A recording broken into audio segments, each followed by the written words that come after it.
Hello everyone, welcome to EduTap and welcome to another important weekly general awareness session in which we cover the most important current affairs for our banking examinations. And guys, today we will be covering the important current affairs of the past 1 week, that is from 31st of October to 7th of November 2024. So let me tell you that in these sessions we basically cover the important current affair of past 1 week, और इससे पहले भी हमने काफ़ी sessions को connect किया है। और अगर आपने मिस किया है इनकेस पिछले वीक के करंट अफेयर्स को, तो डेफिनेटली आप हमारा लास्ट सेशन देख सकते हैं after the conclusion of this session. So my dear friends, I hope कि you all are able to see me and I am audible to all of you. And now if you're still new to our YouTube channel, you can subscribe to it and press the bell icon to receive all the latest updates of the courses and videos offered by us.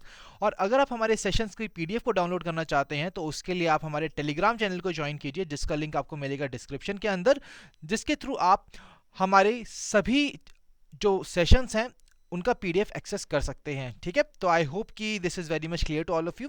और अब हम बढ़ते हैं अपने session की तरफ, और ये सेशन काफ़ी इंपॉर्टेंट सेशन होने वाला है आप सभी एस्पिरेंट्स के लिए जो कि प्रिपेयर कर रहे हैं आईबीपीएस और एसबीआई पीओ एग्जाम के लिए। ठीक है, तो शुरू करते हैं आज का session with the very first question on the screen. तो पहला क्वेश्चन है हमारा गरुड़ शक्ति 2024 एक्सरसाइज की तरफ से। So guys, we all know कि डिफेंस एक्सरसाइजेस के ऊपर एग्जाम के अंदर क्वेश्चंस पूछे जाते हैं, और यहाँ पर सबसे इंपॉर्टेंट चीज़ है हमें आइडेंटिफाई करना कि कौन सी कंट्रीज हैं जिसके बीच में एक्सरसाइज होती है, और साथ ही साथ what is the venue of that particular exercise. तो the question is the 9th edition of India Indonesia joint special forces exercise which is known as Garud Shakti 24 was conducted, और हमें आइडेंटिफाई करना है what was the venue of this exercise। तो आपके सामने 5 options हैं, आपको मुझे जल्दी से आइडेंटिफाई करके बताना है कि इसमें से कौन सा ऑप्शन करेक्ट है जहां पे इस एक्सरसाइज को कंडक्ट किया गया था। The exercise which is conducted is Garuda Shakti 24। तो ये एक्सरसाइज सबसे पहले हमें आइडेंटिफाई करना है कि किसके बीच में होती है, इंडिया और इंडोनेशिया के बीच में होती है। And where it was been held, it was held in Jakarta. तो जकार्ता के अंदर इस एक्सरसाइज को कंडक्ट किया गया था, ये 9th एडिशन था इस एक्सरसाइज का। So I hope this point is very much clear to all of you. और आप सभी ने देखा हो कि in the previous sessions as well हमने बहुत सारी एक्सरसाइजेस को कवर किया है, और इनको याद करने का सबसे इंपॉर्टेंट तरीका क्या है कि हम सबसे पहले देखें कि एक्सरसाइज का नेम क्या है, उसके बाद what exactly is the country जो पार्टिसिपेट कर रही हैं उस एक्सरसाइज के अंदर, and the third thing is what is the venue of the exercise. So ये तीनों डायमेंशन अगर हम कर लेते हैं, definitely we will be through in the exam in this particular questions. तो अगर हम बात करें ऐसे ही किसी और एक क्वेश्चन की, तो अगर हम बात करें एक और एक्सरसाइज जो अक्टूबर मंथ में हुई थी, that is Kazind exercise. This exercise was been conducted between which countries, can anybody tell me in the chat box कि ये कौन सी कंट्रीज के बीच में कंडक्ट होती है। तो काजिंद एक्सरसाइज होती है इंडिया और कजाकिस्तान के बीच में, India and Kazakhstan. Similarly, we are having other exercise, that is Malabar exercise. Malabar exercise was also conducted in the month of October 2024. Malabar exercise conduct की जाती है among the Quad countries. Now, what are the Quad countries? The Quad countries include India, US, Japan and Australia. और इस exercise को कहाँ पर conduct किया गया था? This exercise was been conducted in Visakhapatnam, Andhra Pradesh. ठीक है, तो इन सभी डिटेल्स को हमें याद करना काफ़ी ज़रूरी है, और आई बिलीव कि इस तरीके से अगर आप एक सिंगल आर्टिकल से बाकी के कुछ न्यूज़ आर्टिकल्स को भी कवर करेंगे, डेफिनेटली आपके लिए काफ़ी इंपॉर्टेंट रहेगा और काफ़ी यूजफुल रहेगा from the exam point of view. बढ़ते हैं अपने अगले इंपॉर्टेंट क्वेश्चन की तरफ। अगले क्वेश्चन है हमारा एक और डिफेंस एक्सरसाइज से, दैट इज द वज्र प्रहार। इससे पहले हमने एक्सरसाइज की थी गरुड़ शक्ति, अब अगली एक्सरसाइज है वज्र प्रहार। तो ये एक्सरसाइज होती है इंडिया और यूएस के बीच में, and again we have to identify what is the venue of this exercise. ये एक्सरसाइज कहाँ कंडक्ट की गई थी? तो ये एक्सरसाइज कंडक्ट की गई थी इदाहो यूएसए के अंदर। So that is the right answer. So this was the 15th edition of the exercise being conducted between India and US Joint Special Forces, और इसका नाम है वज्र प्रहार। तो वज्र प्रहार किसके साथ होती है? इंडिया और यूएस के बीच में। Now let me ask you another important exercise जो हमने प्रीवियस सेशन में की थी cover, that is the SIMBEX exercise. तो सिम्बेक्स एक्सरसाइज को कंडक्ट किया गया था, and this exercise basically was been conducted between S for Singapore and I for India. So these are the two countries between which the Simbex exercise was being conducted. Now there was another exercise, that is Nasim al-Bahar. Nasim al-Bahar exercise was being conducted between India and Oman. So in this manner we can definitely retain the information, और हम इस तरीके से याद कर सकते हैं कि कौन कौन सी different exercises को हमने लास्ट अपने सेशंस के अंदर कवर किया है, इससे आपकी रिवीजन भी अच्छे से हो जाएगी। ठीक है, बढ़ते हैं अगले क्वेश्चन की तरफ। Next question is about Amrit Parampara. So guys, Amrit Parampara was been launch recently and we have to identify कि कौन सी स्टेटमेंट यहाँ इनकरेक्ट है अबाउट द अमृत परंपरा। तो अमृत परंपरा एक फेस्टिवल सीरीज है जिसको मिनिस्ट्री ऑफ कल्चर ने ऑर्गेनाइज किया। तो हमें गो थ्रू करना इन स्टेटमेंट्स को, आइडेंटिफाई करना है कौन सी स्टेटमेंट यहाँ करेक्ट है। पहली स्टेटमेंट, मिनिस्ट्री ऑफ कल्चर ने लॉन्च किया इस फेस्टिवल सीरीज को which is titled Amrit Parampara, एक ग्रैंड सेलिब्रेशन है to unite India through the art and culture. Absolutely right. Second statement, what is the aim with this festival series? What exactly Ministry of Culture is having the aim? The aim is to celebrate traditional arts and art forms of India. तो India के अंदर जो traditional arts हैं, जो art forms हैं, और special focus उन forms पर दिया जा रहा है विच आर डिक्लाइनिंग, जो खत्म होते जा रहे हैं। तो ऐसे आर्ट फॉर्म्स को हम और ज़्यादा इंकरेज करना चाहते हैं, उन्हें सेलिब्रेट करना चाहते हैं, सो दैट कि उनकी एग्जिस्टेंस हमारी सोसाइटी के अंदर बनी रहे। Third part is the first programme under the Amrit Parampara series was Kaveri meets Ganga. तो इस सीरीज के अंदर पहला प्रोग्राम था कावेरी मीट गंगा का। So which of the following statements are incorrect? तो हमने देखा तीनों ही स्टेटमेंट्स करेक्ट हैं, तो उस केस में क्या आंसर होगा? Option E, that is none of the above. तो हम यहाँ पर देख सकते हैं guys that it celebrate traditional arts and art forms of India. बढ़ते हैं अगले क्वेश्चन की तरफ। That is the eminent Indian economist and Sanskrit scholar Bibek Debroy has passed away recently. तो बिबेक देब्रॉय जी का निधन हुआ है और हमें आइडेंटिफाई करना है कि वो he has held several prestigious positions through his career including serving as the chairman. तो वो चेयरमैन भी रहे हैं in one of the organization. So हमें आइडेंटिफाई करना है कि वो कौन सी काउंसिल के चेयरमैन रह चुके हैं। फाइनेंस कमीशन है, इकोनॉमिक एडवाइजरी काउंसिल है, NITI Aayog, planning commission, reserve bank of India advisory board. So we have to identify that what is the right answer here. So what is the name of that council? It is the economic advisory council to the prime minister, जिसके वो chairman रह चुके हैं। Next question है, which zoo in India become the first to receive IGBC India green building council certification. तो India का वो पहला जू जिसने कि IGBC ग्रीन बिल्डिंग काउंसिल का सर्टिफिकेशन यहाँ पर रिसीव किया है for sustainable and eco friendly practices. So what is the name of this particular part? तो क्या है इसका answer? So guys, let me tell you, जब भी कोई चीज पहली बार होगी तो हमेशा जैसे कि आपका ध्यान अट्रैक्ट करती है, वैसे ही एग्जामिनर का ध्यान भी अट्रैक्ट करती है। That is why such kind of questions we have to cover from exam point of view. तो यहाँ पर अगर देखें, इस क्वेश्चन का सही आंसर है दुर्गेश अरण्या जूलॉजिकल पार्क, जो कि लोकेटेड है हिमाचल प्रदेश के अंदर। So this is the right answer.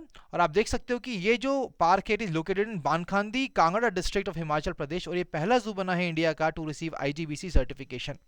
अगर मैं आपसे बात करूं, जब भी ऐसी कोई चीज पहली बार होती है तो ये अट्रैक्ट करती है। Another important question that I am having in my mind for all of you, and that is which is the first country to eliminate leprosy? Leprosy को एलिमिनेट करने वाली पहली कंट्री का क्या नाम है? So can anybody tell me that? The name of this country is Jordan. Jordan is the right answer. ठीक है, तो पहली बार कोई चीज होगी तो उसको याद रखना काफी इंपॉर्टेंट है। Next question, so who was appointed as the chief executive officer and managing director of the multi commodity exchange of India for a 5-year term? तो name of organisation, what is the position to which that person has been appointed, and the next thing is what is the name of the person.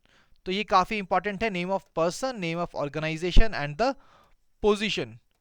So what is the name of this person? The name of the person is Praveena Rai, जो कि multi commodity exchange की MD and CEO बनी है recently.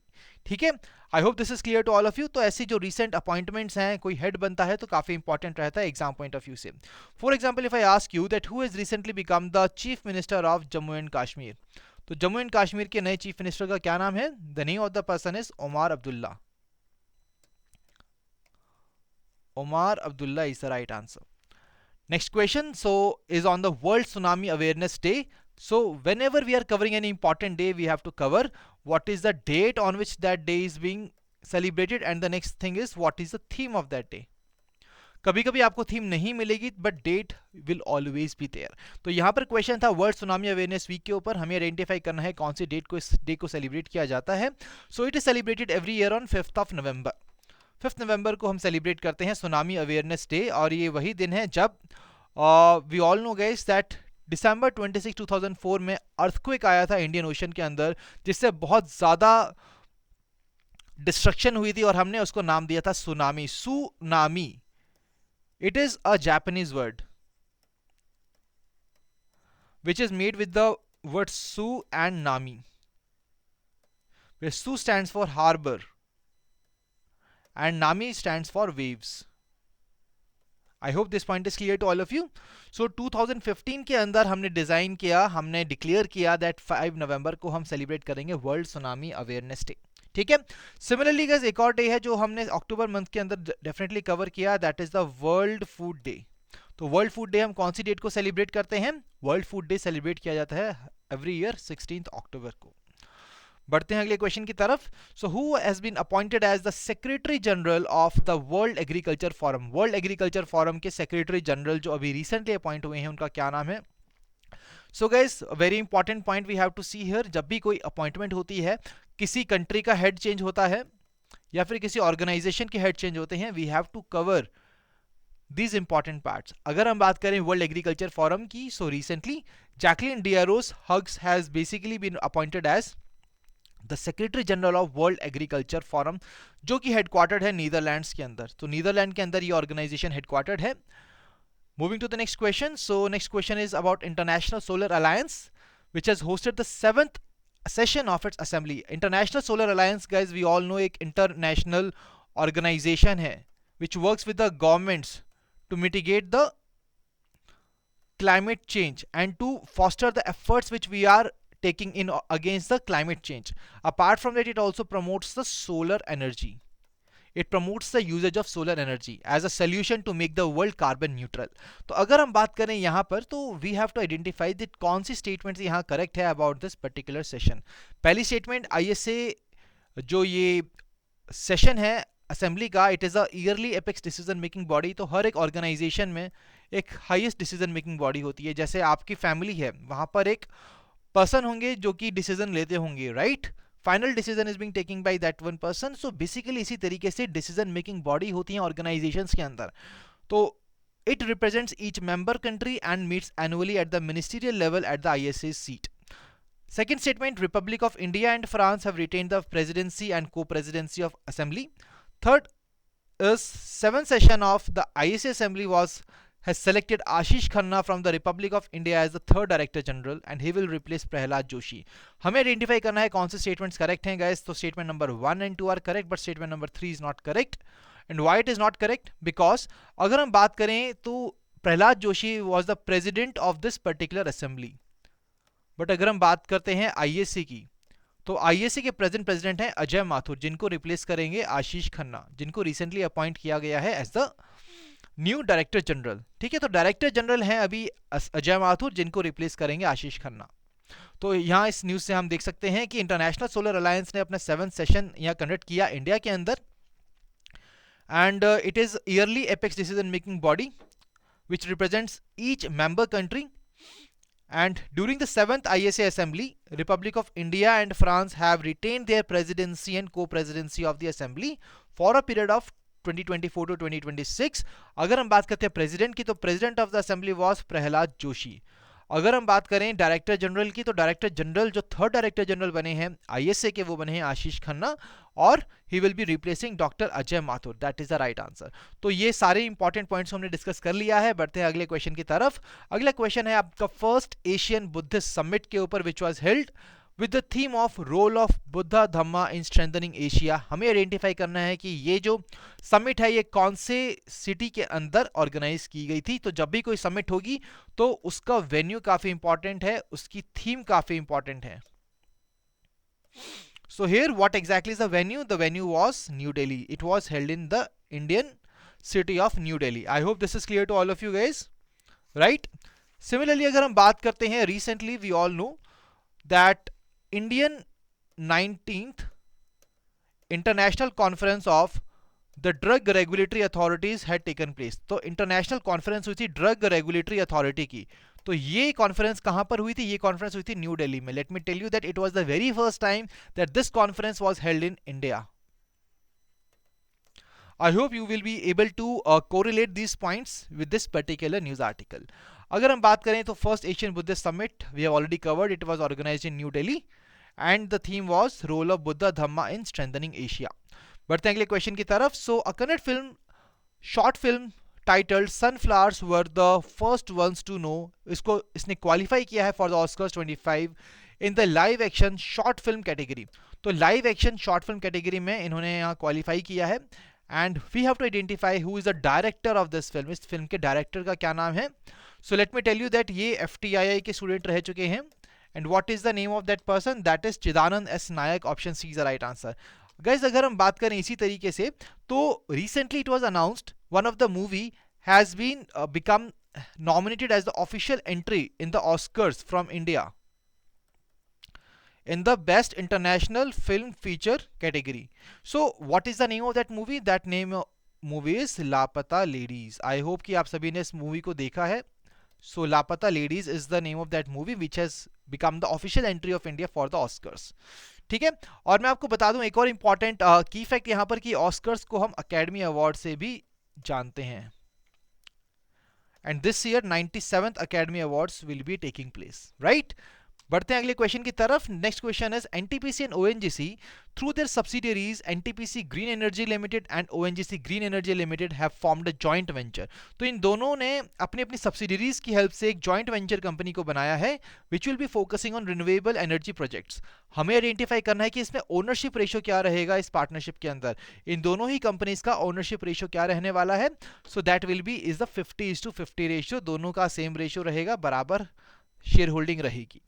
Next question is on a very important scheme which has been launched recently, that is the Cabinet has approved PM Vidya Lakshmi scheme। Guys आप सभी ने देखा होगा, आपके आसपास भी काफ़ी ऐसे बच्चे होंगे जो बेसिकली जिन्होंने स्कूलिंग तो कवर की बट उसके बाद वो कॉलेज में नहीं पढ़ पाए due to the lack of funds, due to the lack of money. क्योंकि वो एक बहुत ही अच्छे कॉलेज में एडमिशन लेना चाहते थे but due to the lack of money they were not able to take the admission to the college. ऐसे ही बच्चों के लिए जो विद्या लेना चाहते हैं बट लक्ष्मी के कारण, लक्ष्मी की कमी के कारण वो विद्या ग्रहण नहीं कर पाते, उनके लिए लॉन्च की है गवर्नमेंट ने विद्या लक्ष्मी स्कीम। तो इसी स्कीम को हम कवर करते हैं यहाँ पर। ये एक नई सेंट्रल सेक्टर स्कीम है जिसको लॉन्च किया गया with N outlay of 3600 crore. It is made and the tenure of the scheme will be from 2024-25 to 2031-32। Under the scheme कोई भी स्टूडेंट जो एडमिशन लेगा एक क्वालिटी हायर एजुकेशन इंस्टीट्यूशन के अंदर, उसे collateral free, guarantor free loan दिया जाएगा बैंक के द्वारा और फाइनेंशियल इंस्टीट्यूशंस के द्वारा, सो दैट वो अपने full amount of tuition fees को यहाँ कवर कर सके। अगर वो लोन लेते हैं अप टू 7.5 लाख रुपीस तक का, तो वो एलिजिबल रहेंगे for a credit guarantee. 75% of the outstanding default की क्रेडिट गारंटी के लिए भी वो एलिजिबल रहेंगे। हमें आइडेंटिफाई करना है कौन सी स्टेटमेंट्स यहाँ पर करेक्ट हैं। So guys let me tell you that statement number 2 and 3 are correct here, statement number 1 is not correct। why? क्योंकि यहाँ पर जो tenure है it is not mentioned correctly, it is from 2024 25 to 2030 31। so this is the correct tenure of Vidya Lakshmi scheme। अब हम करते हैं scheme को डिटेल में cover. I have already told you कि ये स्कीम क्या करेगी, ये स्कीम फाइनेंशियल सपोर्ट प्रोवाइड करेगी ऐसे मेरिटोरियस स्टूडेंट्स को who are not able to take the admission to the colleges due to the lack of funds, so that we can really prevent in our country the youth from pursuing higher studies। जो financial constraints की वजह से यहाँ पर अपनी higher studies को pursue नहीं कर पाते थे, उनको फाइनेंशियल सपोर्ट देकर we will be making sure that the financial constraints do not prevent anyone from pursuing the higher studies। और इस स्कीम के अंदर हमने ऑलरेडी कवर किया है कि कोलेटरल फ्री और गारंटर फ्री लोन दिया जाएगा बैंक्स और फाइनेंशियल इंस्टीट्यूशंस द्वारा। अगर हम बात करते हैं इसकी शुरुआत कब कहाँ से होगी, तो total we will be starting from 860 qualifying quality higher educational institutions, जो कि 22 लाख से भी ज़्यादा स्टूडेंट्स को यहाँ सपोर्ट करेंगे। और गाइस हमने यहाँ पर कवर किया कि बैंक्स द्वारा लोन दिया जाएगा, स्टूडेंट्स भी लोन के लिए अप्लाई करेंगे, तो क्यों ना उसके लिए एक पोर्टल बना दिया जाए जिसके जरिए उसको अप्लाई कर सकें और बैंक्स भी ट्रैक कर सकें एप्लीकेशंस को। तो उसके लिए we will be having a separate PM Vidya Lakshmi portal, एक यूनिफाइड पोर्टल बनाया जाएगा और ये पोर्टल बनाएगा डिपार्टमेंट ऑफ हायर एजुकेशन। क्यों? क्योंकि हायर एजुकेशन की बात हो रही है तो डिपार्टमेंट ऑफ हायर एजुकेशन को रिस्पॉन्सिबिलिटी लेनी होगी इसकी। So that's why department of higher education will be coming up with this portal.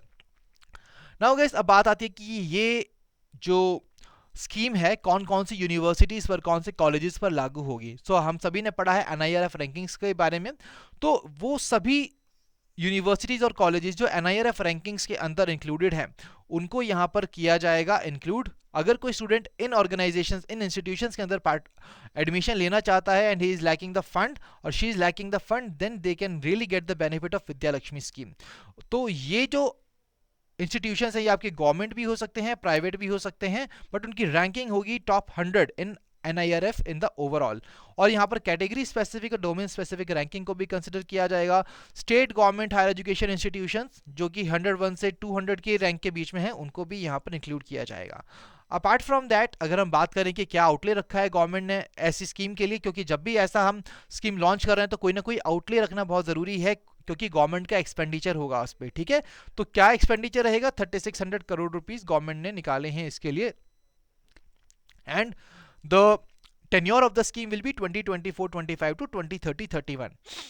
इसके अलावा एक और बहुत ही इंपॉर्टेंट फैसिलिटी यहाँ पर गवर्नमेंट प्रोवाइड करती है कि अगर आपकी annual family income 8 lakh rupees से कम है और आप किसी और गवर्नमेंट की स्कॉलरशिप स्कीम में एलिजिबल नहीं है, तो आपको हम इंटरेस्ट सबवेंशन देंगे 3% का for a loan up to ₹10 lakh, and that will also be provided during the moratorium period. ये मोरेटोरियम पीरियड क्या है गाइज?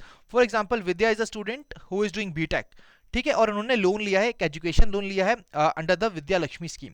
तो बीटेक का कोर्स उनका 4 इयर्स का था, तो 4 इयर्स के लिए तो ये स्टडी करेंगी, she will not be able to pay back the loan, right? So this period is called the moratorium period. I hope कि ये पॉइंट आपको क्लियर है। और इंटरेस्ट सबवेंशन का मतलब क्या है? इंटरेस्ट सबवेंशन मतलब मान लीजिए कि उस लोन के ऊपर जो इंटरेस्ट रेट था वो था 10%, बट इसमें से क्या होगा? 3% गवर्नमेंट खुद पे करेगी। Government will born the expenditure of 3% of this interest subvention. तो बच्चे को, जो स्टूडेंट है, उसको कितना देना होगा? That is 7%। So this is something that will be done by the government of India. और जो इंटरेस्ट सबवेंशन है इसके अंदर प्रेफरेंस दी जाएगी स्टूडेंट्स को जो कि गवर्नमेंट इंस्टीट्यूशंस के अंदर जिन्होंने एक प्रोफेशनल या टेक्निकल कोर्स के अंदर एनरोल कराया है। And this interest subvention will be given to 1 lakh students every year. हर साल 1 लाख स्टूडेंट्स को ये पर्टिकुलर सबवेंशन प्रोवाइड की जाएगी। So guys, that was all from this particular scheme. I believe कि आप सभी को ये स्कीम एकदम डिटेल में समझ आ गई है और आपके लिए बहुत ईजी होगा इसको याद रखना एग्जाम पॉइंट ऑफ व्यू से। बढ़ते हैं अगले क्वेश्चन की तरफ। So the ministry of culture has organized a festival series aimed at celebrating India's diverse cultural heritage। India के डाइवर्स कल्चरल हेरिटेज को सेलिब्रेट करने के लिए, और जो ऐसा ट्रेडिशनल आर्ट है जो अभी कम होता जा रहा है, विच इज डिक्लाइनिंग, तो ऐसे आर्ट फॉर्म को रिवाइटलाइज करने के लिए एक फेस्टिवल सीरीज को लॉन्च किया मिनिस्ट्री ऑफ कल्चर ने। What is the name of this festival series? Let me tell you, हम इस क्वेश्चन को ऑलरेडी कर चुके हैं आज के सेशन में। What is the right answer? That is Amrit Parampara festival series. That is the right answer, जिसको रिसेंटली लॉन्च किया है मिनिस्ट्री ऑफ कल्चर ने। Next question is on the Ganga Utsav 24, जिसको रिसेंटली इनॉग्रेट किया था यूनियन मिनिस्टर ऑफ जल शक्ति ने एट चंडीघाट। चंडीघाट कहां पर लोकेटेड है ये हमें आइडेंटिफाई करना है। सो गाइस, अगर हम बात करें गंगा उत्सव की, गंगा उत्सव 24 हम सेलिब्रेट करते हैं basically to commemorate the date on which the Ganga river was declared as the national river of our country and where it was been located। so ये जो गंगा उत्सव है इसको इनॉग्रेट कहाँ किया गया? इट वाज इनॉग्रेटेड इन उत्तराखंड। तो हरिद्वार उत्तराखंड के अंदर इसको इनॉग्रेट किया गया है, ठीक है। इसको ऑर्गेनाइज किसने किया है? It was organized by national mission for clean Ganga to mark the anniversary of declaring Ganga river as the national river. So guys, जब भी ऐसा कोई उत्सव होगा तो ये कहाँ पर है? व्हाट इज द वेन्यू जहाँ पर इनॉग्रेट किया गया? which organization is organizing it? That is important. And what is the aim, or what is the reason why exactly we are celebrating this particular feat? So this is something that we need to cover from exam point of view। बढ़ते अगले question की तरफ। अगला question है आपका भाषा गौरव सप्ताह, जो एक वीक लॉन्ग सेलिब्रेशन है असम की रिच लिंग्विस्टिक हेरिटेज को सेलिब्रेट करने के लिए। सो हमें आइडेंटिफाई करना है कि what is the date from which we celebrate this Bhasha Gaurav सप्ताह। तो भाषा गौरव सप्ताह को हम कौन सी डेट्स पे सेलिब्रेट करते हैं? So it is been celebrated from 3rd to 9th of November 2024। तो आप देख सकते हो कि Bhasha Gaurav Saptah basically is been celebrated to celebrate the diversity and legacy of Assam's language. तो असम की जो लैंग्वेजेस हैं उनको यहाँ पर उनकी डाइवर्सिटी और लेगेसी को सेलिब्रेट करने के लिए हम भाषा गौरव सप्ताह को ऑर्गेनाइज करते हैं। इसी के साथ गाइस, अगर हम बात करें इंपॉर्टेंट वीक की, तो recently we have covered a vigilance awareness week. तो विजिलेंस अवेयरनेस वीक को रिसेंटली कंडक्ट किया था हमने। So what exactly is the duration of this week? Can anybody tell me that? What is the duration of the vigilance awareness week? It is 28th October to 3rd of November। 28th October to 3rd of November पे हम बनाते हैं vigilance awareness week. Next question. So, who among the following has been elected as the sixth president of Botswana? So, guys, as I already told you, जब भी किसी country का head change होगा, वो हमें cover करना है. तो sixth president Botswana के बने हैं. What is the name of this person? The name is Mr. Duma Boko. That is the right answer. So, guys, here option D is not the right answer. It is option A, which is the right answer. Do not worry, मैं इसको PDF के अंदर भी correct कर दूंगा. Right? So he has become the sixth president of Botswana. Recently, guys, जो prime minister हैं Japan के, वो भी change हुए थे. So who is the new prime minister of Japan? Can anybody tell me that? What is the name of this person? The name of this person is Shigeru Ishiba. That is the right answer. Okay. I hope this point is clear to all of you. Let's move on to the next question. So, which of the following state-owned companies has stepped into its 50th year of inception on the 1st November 2024? तो 1st November 2024 को कौन सी company जो एक state-owned company है वो 50th year में गई है अपने since its inception? The name of this company is Coal India Limited. That is option A is the right answer. So, Coal India Limited 1st November 1975 को established हुई थी और 1st November 2024 को it has stepped into its 50th year of inception. Absolutely right. Next question. So FCI has started its journey in 1964 with the authorized capital of 100 crores and equity of rupees 4 crores. So recently guys क्या हुआ कि cabinet committee ने approve किया है that we will be adding some amount in the equity of the Food Corporation of India. उसकी working capital में हम कुछ amount डालेंगे so that कि we can really boost the operations and we can easily enhance the operational efficiency of Food Corporation of India. So what exactly is that amount is? That is what we have to identify here. ये हमें identify करना है and that amount is rupees 10,700 crore rupees. तो 10,700 crore rupees को as a working capital infuse किया जाएगा in the Food Corporation of India और ये दिखाता है Government of India की commitment that they want to bolster the agriculture sector and they also ensure the welfare of farmers nationwide. So that is why this step has been taken by the Indian government to infuse 10,700 crore in the Food Corporation of India. So आपके banking exams में आप देखेंगे कि ऐसे questions पूछे जाते हैं जब भी ऐसी कोई मेजर इन्वेस्टमेंट होती है या डिसइन्वेस्टमेंट होती है या फिर गवर्नमेंट ऑफ इंडिया किसी ऑर्गेनाइजेशन के अंदर कैपिटल इन्फ्यूज करना चाह रही है तो all these things are important to be covered.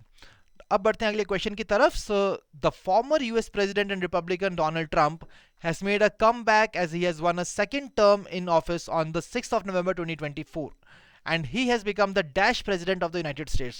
So हम देख सकते हैं कि एग्जाम में कुछ ऐसे क्वेश्चन भी आते हैं तो यहाँ पर कंट्री के हेड चेंज हुए हैं और ये एक काफ़ी हिस्टोरिक कमबैक था from the Donald Trump as he has become the president of US again. तो हमें आइडेंटिफाई करना है कि वो कौन से नंबर के प्रेसिडेंट बने हैं. ठीक है. So we all know he will be replacing Joe Biden. And what exactly is the number of president that he will become? He will be the 47th president of US. So let me tell you guys that इससे पहले वो 45th president भी रह चुके हैं United States के because before him he was Joe Biden and before Joe Biden it was Donald Trump only who was serving as the president of US. And Mr. Trump at the age of 78 is only one of the two presidents elected to a non-consecutive term. तो non-consecutive second term पे आने वाले ऐसे दूसरे ही president बने हैं Donald Trump और ये oldest president भी बन गए हैं at the time of entry into the office. और ये रिप्लेस करेंगे डेमोक्रेटिक लीडर जो बाइडेन को. उन्होंने डिफीट किया है इलेक्शंस के अंदर. जो इनके ओपोनेंट थे वो डेमोक्रेटिक नॉमिनी थे that is vice president Kamala Harris. So I hope that ये सभी डिटेल्स आपको क्लियर है. इसी तरीके से I would like to ask you another important question guys. जैसे प्रेसिडेंट बने हैं यूएस के ऐसे ही वियतनाम के भी रिसेंटली नए प्रेसिडेंट बने थे. क्या कोई मुझे बता सकता है क्या है उस नए प्रेसिडेंट का नाम? What is the name of that person? That is Luong Quong is the right answer. Luong Quong is the new president of Vietnam. Moving to the next question guys. So CARA, the Central Adoption Resource Authority which works under the Ministry of Women and Child Development celebrates which month as the National Adoption Awareness Month. तो National Adoption Awareness Month हम सभी देखते हैं कि हमारे आसपास बहुत सारे adoptions होती हैं लाइक बच्चों को अडॉप्ट किया जाता है. तो ये सारी जो अडॉप्शन है ये लीगलाइज की जाए, लीगलाइज अडॉप्शंस हो. तो इसी के जरिए इसी को अवेयर करने के लिए about the people the CARA, that is Central Adoption Resource Authority, celebrates this National Adoption Awareness Month. और ये कौन से मंथ में सेलिब्रेट किया जाता है? It has been celebrated in the month of November every year. ठीक है? And with this they are promoting legal adoptions in the country, and this year they are celebrating this month with the theme rehabilitation of older children through foster care and foster adoption. Foster care and foster adoption के जरिए rehabilitation किया जाए. So this is the theme of this particular month. Next question, on which date every year India celebrates the National Cancer Awareness Day to raise awareness about the growing cancer burden in our country and to inspire action towards prevention, early detection and the treatment. So we all know guys that India के अंदर जो cancer cases है वो काफ़ी ज़्यादा increase होने लगे हैं, और इसीलिए to make people aware of the cancer awareness, that is why the India celebrates the National Cancer Awareness Day. And let me tell you, India is also the first country to celebrate the National Cancer Awareness Day. और हम कौन सी date को ही मनाते हैं? We celebrate this on 7th of November. And let me tell you guys that this date also marks the birth of Nobel laureate Madam Marie Curie, जिन्होंने की radio activity को discover किया था. और अगर हम बात करें why we are marking this date, because radioactivity एक काफ़ी इंपॉर्टेंट रोल प्ले करता है in the cancer treatment. That is why it is been recognised. The birth anniversary of Nobel laureate madam Marie Curie is been celebrated as the national cancer awareness day in our country. I hope this point is clear guys. बढ़ते हैं अगले question की तरफ. तो अगला question है कि government of India ने एक $200 मिलियन का लोन एग्रीमेंट साइन किया है. अब एक अग्रीमेंट साइन हुआ है तो जरूर किसी पार्टी के साथ होगा, तो हमें हमेशा आइडेंटिफाई करना है जब भी एक अग्रीमेंट कवर करें तो what is the name of party between which that agreement has been sign and what is the aim of that agreement. उसका एम क्या है? तो ये जो अग्रीमेंट है क्या अमाउंट था? $200 मिलियन. ये भी काफी इंपॉर्टेंट है. गवर्नमेंट ऑफ इंडिया ने इसको साइन किया, किसके साथ किया ये हमें आइडेंटिफाई करना है, और किस लिए किया है, सो दैट हम अपग्रेड कर सकें वाटर सप्लाई को, सैनिटेशन को, अर्बन मोबिलिटी को और बाकी अर्बन सर्विसेज को इन द उत्तराखंड के अंदर हम water supply, sanitation, urban mobility को एनहांस कर सके, अपग्रेड कर सके. That's why this MOU has been signed, that's why this agreement has been signed. So what is the name of organisation? Let me give you a small hint that organization is headquartered in Manila, Philippines. The second hint is the president of that organization is Masatsugu Asakawa. Now I think it will be very easy for you to identify. It is the Asian Development Bank. Option D is the right answer. ठीक है जी, तो ADB is the right answer. और इसके जरिए हम एक urban infrastructure को create करेंगे जो कि क्लाइमेट रेजिलिएंट होगा, एनवायरमेंटल रिस्क फ्री होगा. तो ऐसा हम एक इंफ्रास्ट्रक्चर क्रिएट करने वाले हैं in the Indian state of Uttarakhand. I hope this is clear. Let's move on to the next question. Next question is on the राष्ट्रीय एकता दिवस. राष्ट्रीय एकता दिवस, जिसको हम नेशनल यूनिटी डे भी कहते हैं, it is celebrated every year on the birth anniversary of Sardar Vallabhbhai Patel. अब वो कौन सी डेट को सेलिब्रेट होता है? Again the question is on the same line. और हर साल we celebrate this day by organising run for unity. But let me tell you guys, क्योंकि इस साल उस दिन दिवाली थी, that is why government decided कि इस साल हम उस डेट को नहीं बल्कि 29 अक्टूबर को रन फॉर यूनिटी को ऑर्गेनाइज करेंगे. And what is that date? That is also the birth anniversary of Sardar Vallabhbhai Patel, that is 31st of October. ठीक है, तो सरदार वल्लभ भाई पटेल आप सभी जानते हैं कि इन्हें जाना जाता है क्योंकि इंडिया के पहले होम मिनिस्टर थे, इंडिपेंडेंट इंडिया के सबसे पहले होम मिनिस्टर रहे हैं. इनको भारत रत्न भी दिया गया था 1991 के अंदर. And he United 553 princely states post independence forming the union of India. तो क्यों हम यूनिटी डे को मनाते हैं? क्योंकि इन्होंने यूनाइट किया था 553 प्रिंसली स्टेट्स को इकट्ठा किया था, and that's how we became the union of India. That is the right answer to this question.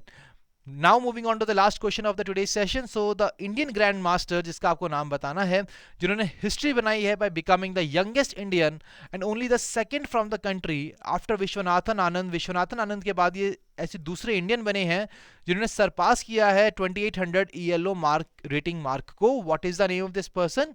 It is Arjun Ergesi is the right answer. Arjun Erigaisi बने हैं इंडिया के यंगेस्ट इंडियन और दूसरे Indian after Viswanathan Anand to surpass coveted 2800 ELO rating marking, and he achieved this milestone after defeating Russia's Dmitry Andrikin.